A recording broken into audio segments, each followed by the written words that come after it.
محبت رو زیماهی باید آموخت که از آبش برون آری بمیرد. بله، این فرموده تأکید بر آن است که محبت یعنی عشق ورزیدن هم باید مکتب داشته باشد و مثال رویاروی آن انا همین اعمار کاخ نوری تاجیکستان راغون آوازدار است که اینجا محبت تولید می‌یابد، عشق دامن پهن میکند و نور و سرور میبخشد و آنهایی که به زندگی، به آینده، به آبادی وطن محبت خاصه دارند و میخواهند در این راستا کاری را انجام داده باشند. و در این موضع آوازداری کشور در راغون که الحال کارهای بزرگی سازندگی ادامه دارند، ما مشاهده میکنیم که طبیعت افسونکار و خداوند حکیم و معجزه های طبیعیش نیز محبت خاصه پیش آوردن دارد و ما را هشدار به آن میدهد که نسبت به این عمل باید بی‌طرف نباشیم. ولی افسوس، هزاران افسوس که اکثر ساکنان کشور ما در زیر این مفهوم تنها مناسبت دو نفر یا حتی دغل‌تر کرده گوییم فسق و فجور رو میبینند و تصور میکنند و این رو من در مثالهای از سر خود گذرانیده میتوانم با شما پیشنهاد کنم، اثبات سازم، دعوا پیش بیارم که آنهایی که حقیقتا هم عاشقانه کار و پیکار ندارند، چخیلی که خواجه بزرگوار میفرمند، سزاوار مرگند. برای همین لسان الغیب یعنی خواجه دلاگاه حافظ شیرازی را 100 ساله ها باز هوادارانه میخوانند، دستی به دست میگردانند و او را کلی آنهایی که عاشقانه زندگی دارند پرستش میکنند. او در این راستا میفرماید که هر آن کسی که در این حلقه زنده نیست به عشق، با او نمورده به فتوای من نماز کنید. بله، اون که عاشقانه زندگی ندارد، با محبت خاصه کار و پیکار نمی کند، او حقوق معنوی زندگی کردن ندارد، او را مرده رهگردان حکم میکند خواجه دلاگاه. و ما باید از این تعلیم باید نمونه برگیریم و دانسته باشیم که باید کلی آنهایی که به مراد مقصد میرسند حقیقتا هم عاشقانه کار و پیکار دارند، عاشقانه زندگی میکنند و کسی که عاشقانه زندگی دارد حقیقتا هم کارهای بزرگی را چون اعمار کاخ نور به انجام رسانیده میتواند. و باز هم تاکید می‌داریم که مثال رویاروی این فرموده ها خود اعمار کاخ نور که در زمان آغاز یافت که تاجیکستان یگان امکانیت مالی، یگان امکانیت اقتصادی و حتی اندیشه های سالمی همسایه‌داری در اطراف شرق نمیزد، ولی با کارداری های سرور دلاگاه همان بسیار مرد مورد شناس و جسوری زمان گذشته پرزیدنت محبوب کشور امام علی رحمان تاجیک کار را آغاز کرد و اعمار کاخ نور دست زد که آن را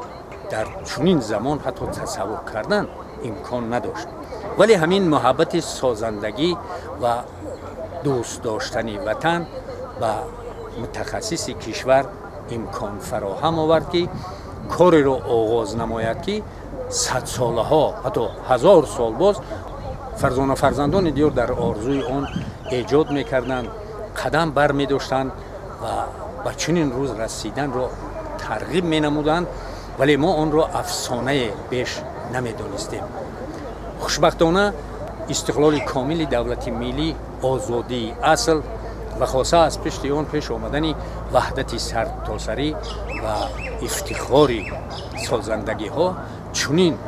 محبتی پرسوزی آبادگری را پیش آورد و این درسی بزرگی است برای امروز و فردایان ما که می توانند برای آبادی کشور، برای زندگی شایسته خویش و پسابندان چنین عملهای سازنده را همیشه راه اندازی کنند و برای آبادی خاندان خود، برای زندگی شایسته اطرافیان و پسابندان و آبادی کشور چنین عمل را در صفحه تاریخ به یادگار گذاشته توانند. بله، راغون محبت، راغون گرمی، راغون روشنی و راغون سازندگی است. این را ما باید اعتراف کنیم، قدر نماییم و برای رشد آن همگان باید دستی به دست در آبادی تاجیکستان عزیزمان، در زندگی خویش و پسابندان باید سهمی روشن گذاریم. چند روز پیش من به پایتخت کشور سفر کردم و وقتی که به نزد مسافرکشا نزدیک شدم، جوانه که از ماشین فرود آمد و شما از پیش گذارید گفته تکلیف پیشنهاد کرد و دل من روشن شد. این محبت است، محبت آدم به آدم، محبت جوان و شخص پیرانسال که دل آدم رو به زندگی و آدم و آدمیت گرم میکند و همین مناسبت های عاد یکک، همین مناسبت های خوردی در نظر نانمایان بعضن ابتدای کارهای بزرگی میگردند که ما رو به آینده کشور، به آینده خویش و پسابندان دلگرم میسازد. در تاجیکستان عزیزی ما یک دوره معین، مخصوصا اول زمانی گذشته، زمانی استقلالی خواه که با ناسازگاری های بسیار دهشت انگیز موجه ساخت ساکنان کشور رو از این چیزها محروم گشته بودیم و الان نیز حس میکنیم که اکثر ساکنان کشور که همون لحظه ها رو دیده بودند به یکدیگر باور و اعتماد ندارند، خاصه به سازندگی های چون اعمار کاخ نو. ولی ما باید اعتراف کنیم که سرچشمه محبت سازندگی ها در همین ساحه، یعنی در